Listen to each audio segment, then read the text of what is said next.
Too many of us are so concerned about what people say and think about us. We're so concerned about putting on a good face. We've had many paint jobs. We've changed our personality from what we are to what we see on TV. We walk in the image of actors instead of walking in the image of Christ. We follow the footsteps of Vin Diesel instead of following the footsteps of the carpenter from Nazareth. Those of you who watch Fast and Furious, you know what I'm talking about. We want to be like someone else other than what we are. God did not create you to be a copy. He created you as an original. He created you to be like His Son. You're never going to find peace if you're not in a relationship with Jesus Christ. You're never going to find peace if you don't allow Him to work on you from the inside out. Stop putting up a show. Stop putting on a mask. So many of us are like Naaman. We're so scared about what people might think about us. We're big people. We're big people. And people will see that leprosy on us.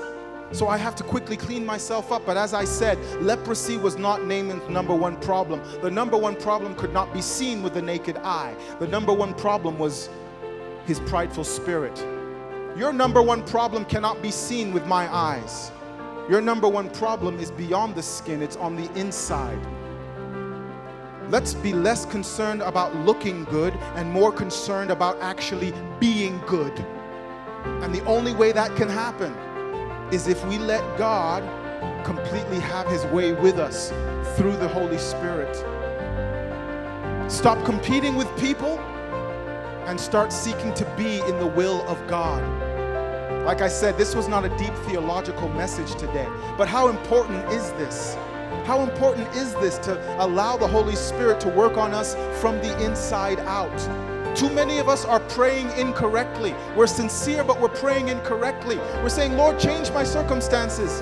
Change the things that I can see. Change the people around me. But God is saying, no. I want to change you first. I want to change your heart first.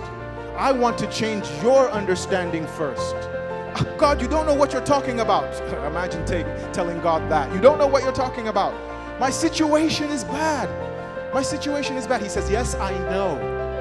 I know it's bad. Even the Jews in Jesus' day, their external situation was bad. They were under the domination of the Roman Empire. But Jesus did not come to overthrow a human empire. He came to work on the sin within inside people. He came to work on what was going on in the heart. Allow Him to work on what's going on in your heart for you to see change in your exterior situations.